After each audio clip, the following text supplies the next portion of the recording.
When you hear the name Sherlock Holmes, what face do you picture? If you existed within the era of 2010s pop culture at all, chances are you automatically think of this.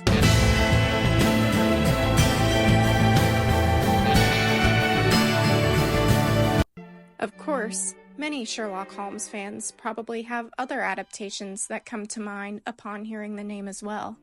Maybe you're a bigger fan of the Downey Jr. films, or you prefer the more direct adaptation done by Granada Television. If you're a Disney fan, maybe you picture Basil the Mouse Detective, or maybe you're a bigger fan of looser adaptations and prefer shows like House MD. If you were to ask me 5 years ago which Sherlock Holmes I associated with the name, I would have undoubtedly replied with Benedict Cumberbatch like many others. Now, however, a different image comes to mind when I think of Sherlock Holmes, and it looks like this, and this. Sherlock & Co. is a fairly recent addition to the vast collection of Sherlock Holmes adaptations, first releasing in the fall of 2023, and continuing to release new podcast episodes weekly to this day. Despite it being the latest in the long run of Sherlock Holmes stories, especially in this age where everything feels like either a remake or a sequel, something about this podcast stood out to me in a way that not many adaptations of anything could accomplish.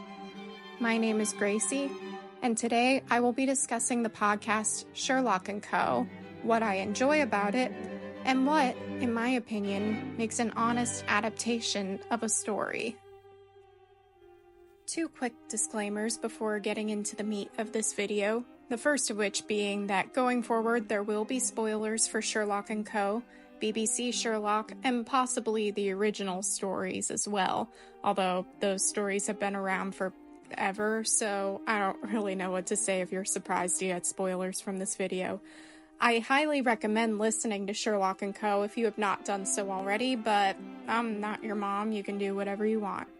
The second disclaimer that I want to make is that the intention of this video is not for me to go all H-Bomber guy on BBC Sherlock, but I do recommend his video on the topic, link in the description. Rather, my intention is to talk about what I find unique about Sherlock & Co. and how it works in ways that I feel that other adaptations didn't quite deliver.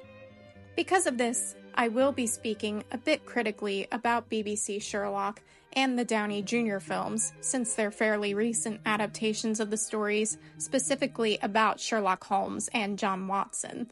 This is also why I will not be covering adaptations such as House MD or Elementary, since they're a bit more separate from the original source material, also because I haven't seen either of these shows yet. With all that out of the way, let's get into the video. Sherlock & Co. is a somewhat episodic true crime style podcast that takes a new approach to modernizing the Sherlock Holmes stories, in which John Watson himself allows us to experience the cases with him as he carries his microphone everywhere he goes. The podcast itself is fairly down to earth and deals with each mystery literally on a case-by-case basis, and usually has a bit more of a light-hearted tone than some more dramatic adaptations, although some cases are certainly more serious than others. At the very beginning, we learn that Watson originally planned for the podcast to act as a support system for veterans, and he even had an interview lined up with a fellow veteran, one Mary Morstan. After getting stood up, Watson ends up running into his old friend Mike Stamford, and things continue like usual in the beginning of a Sherlock Holmes story. Stamford introducing Sherlock and Watson after learning they're both interested in a flat share, Sherlock performing some odd experiment, in this case it's him studying endorphins as a natural painkiller by stabbing himself in the chest, and the two of them agree to look at the flat on Baker Street together. The first larger deviation from most adaptations of Sherlock Holmes when it comes to its characters comes with the arrival of their property manager, Mariana Ametzazura, from the company Hudson's. She is obviously this adaptation's version of Mrs. Hudson, which Sherlock calls her out of stubbornness for the majority of the podcast. I'll talk more about her in a later segment, just know that I absolutely love her character. At first, Watson does not feel that living with Sherlock is a good fit and plans to move out, but after getting roped into one of Sherlock's cases, he eventually decides to stay and chooses to focus the podcast on that instead. Mariana, who was initially going to return home to Spain since Hudson's wouldn't sponsor her visa, suggested that Sherlock and Watson start a company from their detective work and offers to take the business management side of things.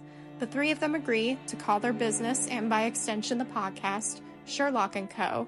Mariana moves into 221A, and the first official episode following the introduction concludes. Now to break down the characters, starting as promised with Mariana. As mentioned before, Mariana is obviously based off of the original character Mrs. Hudson, but instead of being the landlady of 221B, she starts off as the real estate agent and later property manager before she quits her job at Hudson's and joins the Sherlock & Co. business. Now, I've always been fond of Mrs. Hudson as a character. In fact, she was easily one of my favorite parts of BBC Sherlock back in its heyday. But while I do love Mrs. Hudson and acknowledge her importance in the Sherlock Holmes stories in general, I can also admit that in both the original source material and most other adaptations, she is rarely a three-dimensional character. She usually exists mostly either as a maternal caretaking type of character, or to give voice to the audience in a different way than Watson does. Despite some versions of Mrs. Hudson having more personality and background, it's still pretty rare to see her with individual wants and goals of her own, not to mention skills that are beneficial to the story as a whole. And back to BBC again, season 4 might have been a mess, but Mrs. Hudson, I love you so much. Mariana is a breath of fresh air in this respect. She's from Spain and very much wants to stay in England, but felt like she couldn't at first, since Hudson's wouldn't sponsor her visa. Sherlock & Co.'s first order of business, being to hire Mariana and sponsor her visa, gave her both a means to stay in London and a reason to be involved in the story. Another thing that's established about her character is that she has a degree in accounting, and not only that, but is also a gigantic nerd about administrative work and takes genuine pride and joy in what she does. She also speaks approximately 7 languages, potentially more, as confirmed in the episode Black Peter. She has a dry and witty sense of humor. Your kitchen feels bigger than ours. It's because I don't put a table in mine. Oh, yeah. Ta-da! Tea with marshmallows for the big child. Thank you very much, Mrs. Hudson. And while she is generally pretty flexible and go with the flow, she does have her limits when it comes to criminology.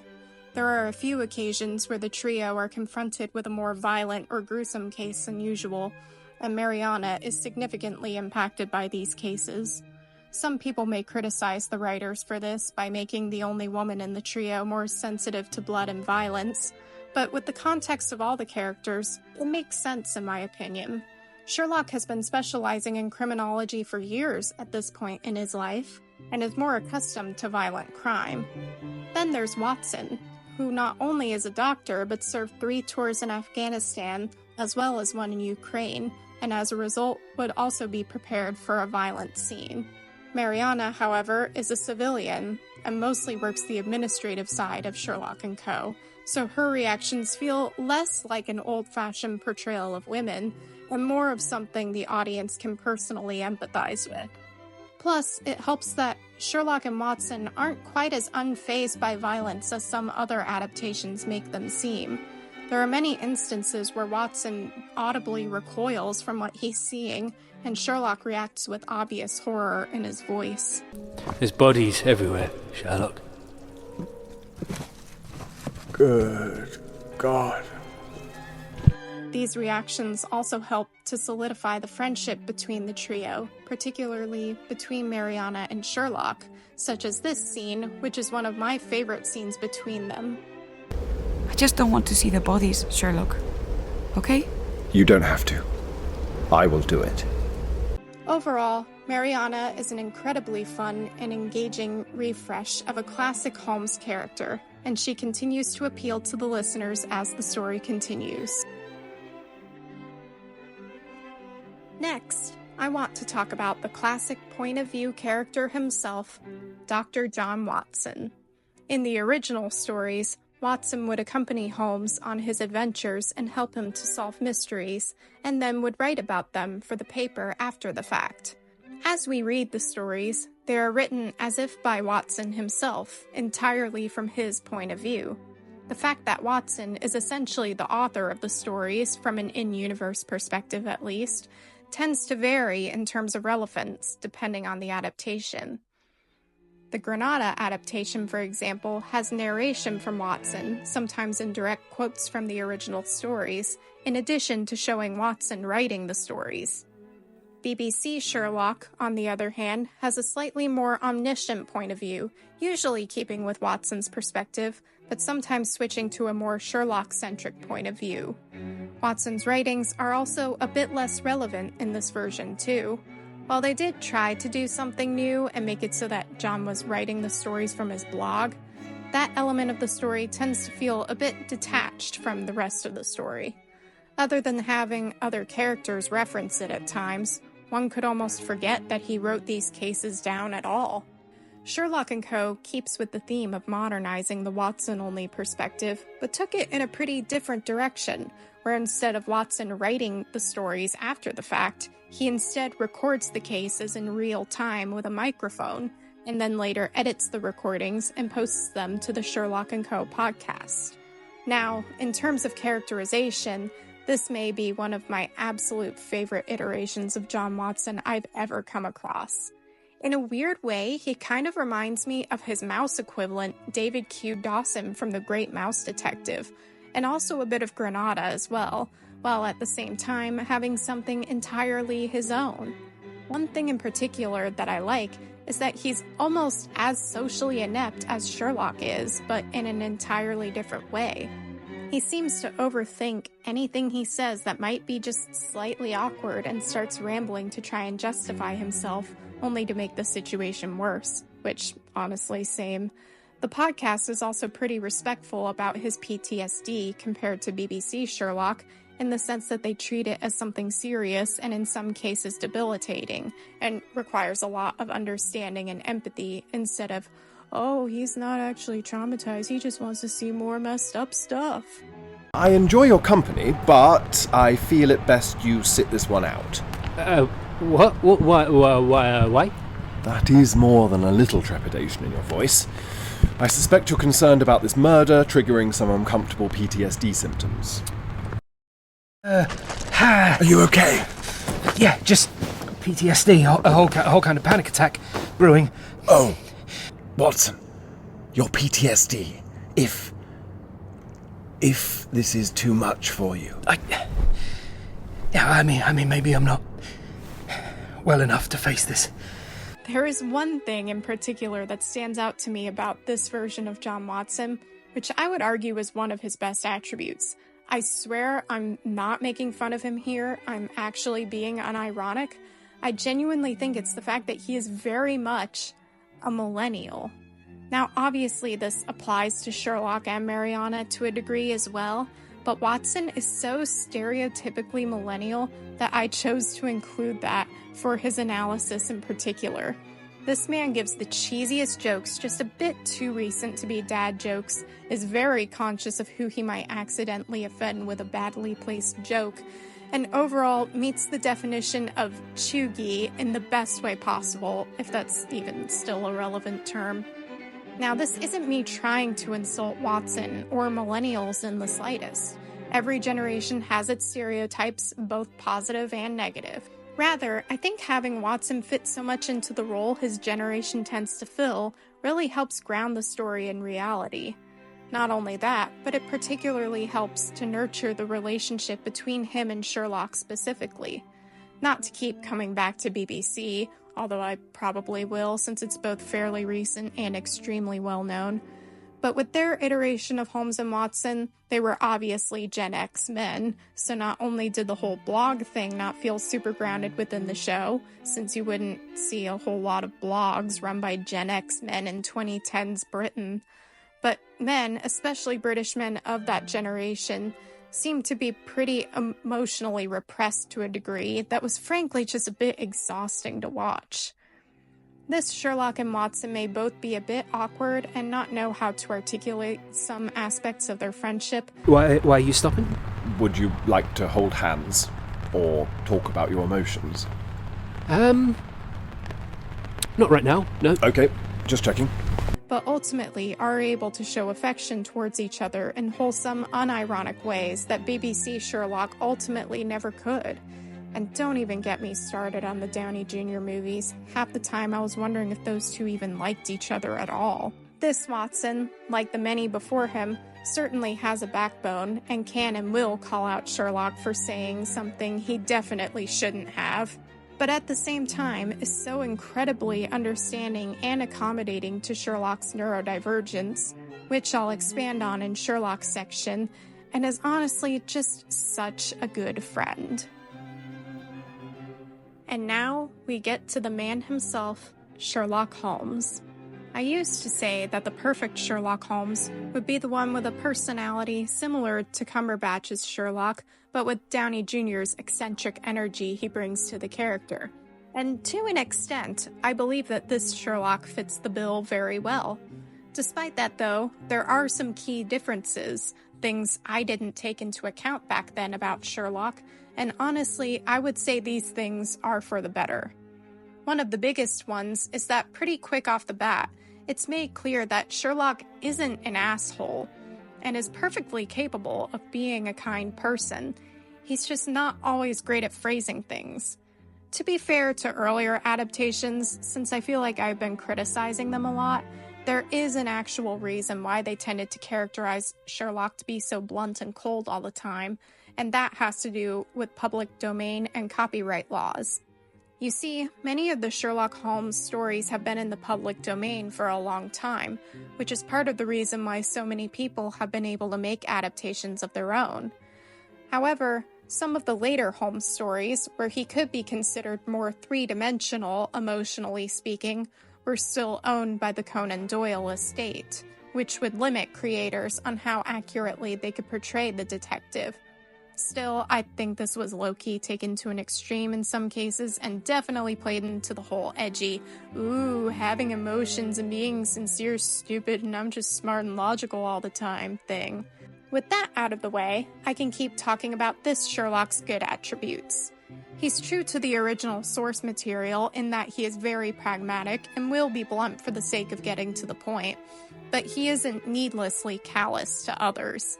He'll talk very plainly about Watson's PTSD, and to someone not used to this Sherlock, they may find it insensitive. But in reality, what he's doing is trying to understand the parameters of Watson's PTSD so as to help him if necessary, which honestly feels more like something original Holmes would do if PTSD was more widely known, although that's just my opinion.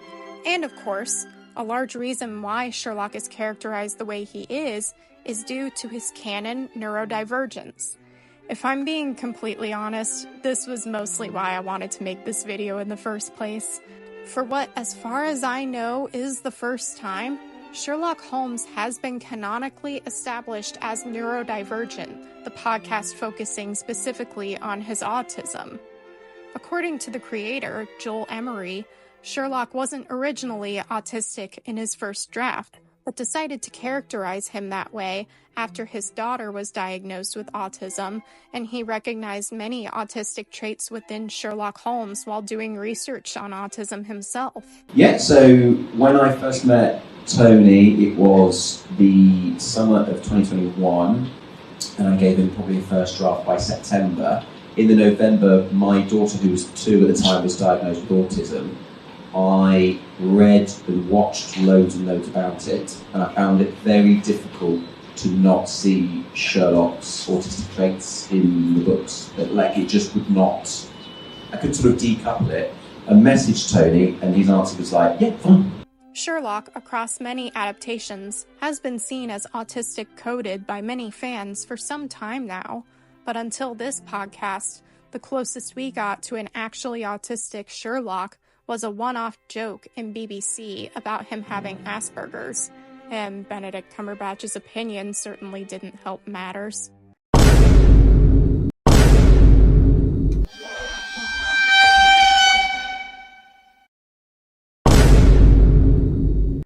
I'll admit, I was a little skeptical when I first heard they made Sherlock canonically autistic, not because I didn't want him to be, but because canon autistic characters tend to be a bit hit or miss at best. But I'm happy to say that Sherlock & Co. went above and beyond with their autism rep in this podcast. As someone on the spectrum myself, this is the most thorough and honestly loving example of an autistic adult that I've ever seen in fiction. It strikes this perfect balance of staying true to Sherlock being extremely knowledgeable in criminology, since that's his special interest, but not going down that slippery slope of making him a savant. You are joking. I've told you this plenty of times, Watson. Yeah, but it's nonsense. I am not as clever as you make out. I have a great deal of special interests. I like to hyper-focus around areas of crime investigation, observation and deduction. I often throw myself into particular areas of study, but that is out of curiosity or to assist those skills that I have formed into a system. They also acknowledge the disabling aspects of his autism, which is in fact a disability, without infantilizing Sherlock or otherwise making his experience overly negative. Can I wear sunglasses and ear defenders? You can wear whatever you want, mate. Fine. I feel so detached from me, from the world and my relation to it, and memory. It serves only to confuse me more. The more it confuses me, the less I understand of who I am, what I am. And it really helps to solidify the Holmes and Watson relationship by portraying such complete acceptance and accommodation on Watson's part, which was so wholesome it actually made me tear up a bit. Ah, ear defenders. Yeah, that's right, buddy. And look at that. My initials on each ear. And it's like, shh, isn't it? Yeah, because Sherlock Holmes, S-H, shh, yeah? Very good, Watson. I can still feel the restlessness at the thought, though, Watson. We'll just reject them then. Doesn't matter, does it? You know, autistic man turns down offer to speak to a room full of people. They're not going to hold it against you. Now, you. Ear defenders. Check. Sunglasses after the security gates, please. Check. Sunflower lanyard. Check. And, last but not least, a big smile and a can-do attitude. Nope. Wait. Bye-bye. Sherlock. There is so much I could say about Sherlock, but this script is getting long enough, so maybe I'll do a character deep dive in another video. So, you've seen the title of this video. I'm sure you're wondering when I'm going to get to what makes an honest adaptation. And really, that's a pretty broad question, but what I think it comes down to is sincerity. The late 2000s and 2010s were certainly the era of being ironic, of not caring, and the adaptations from that era showed that trend. That's not to say that shows like BBC Sherlock never had sincere moments, because they certainly did, but I would actually like to give my thoughts on how those moments affected me, with the rest of the show being what it was. There were many moments in BBC Sherlock when you think they might do something interesting or give an impressively emotional scene fitting for the situation at hand, only to pull the rug out from under your feet and basically make fun of you for wanting more. Again, H-Bomber Guy talks about this in much better detail than me, so check out his video if you want more on that. But I do also want to point out that BBC Sherlock does have its moments of being 100% genuine. Moments like this. It's okay. It's not okay. No. But it is what it is. And this. This is a private matter. John stays. This is family. That's why he stays. Were some of my favorite moments in the show due to their sincerity. But even back then, while I loved these moments in the show, I still couldn't entirely trust them, I guess. I remember watching those scenes and tensing up because of how unironic they were being, and how that was a perfect build-up for a moment like this. So when they didn't do that for once, I was almost uncomfortable. Like I wasn't entirely sure what the show was planning, but I should probably prepare for a disappointment. That sounds a bit dramatic, but I am incapable of being normal about anything, so we're just gonna move on. Sherlock & Co. just doesn't do that, really. There are some times when one of them, usually Watson, tries to sort of diffuse the emotional implications of a conversation, but those are pretty early on in the story and don't really happen anymore. And I just have to talk about how open the characters are with these conversations, like in The Gloria Scott, when Sherlock actually opens up about something he felt shame over. Right. Are you okay? No, I don't think I am. And while you don't necessarily need a friendship to be very blatantly affectionate in order to be well written, I personally am grateful that they decided to establish the open affection between the characters as early as Thor Bridge. Sherlock, is this a hugging machine? Yes, quite. The deep pressure and constriction is quite to my tastes. Self-regulation, you see. Well, I mean, I can give you a hug if you want. You can. I can too. Excellent. Because that helped set a precedent for what's to come in future episodes. By the time we make it to episodes like The Three Gables and we hear a scene like this... Here. Ah, hey, what are you... Oh, for goodness sake. What are you doing? I'm giving you a hug. Why? Because you're sad. Oh, well, thanks. Dawn is the feeling that this is out of nowhere, or that Sherlock might be manipulative in this moment. The timing and the context of the episode is slightly comedic, but everyone in charge of the podcast was able to build a trusting relationship with the audience, and maintaining a theme of sincerity throughout the show helped to keep that trust. Now, this story is far from finished, but with the foreshadowing we've been fed in recent episodes, and again, spoilers if you are not caught up, it seems like, as of writing this script, that we may be leading to a Moriarty reveal in the near future. And I, for one, am very excited to see what's to come when that time rolls around.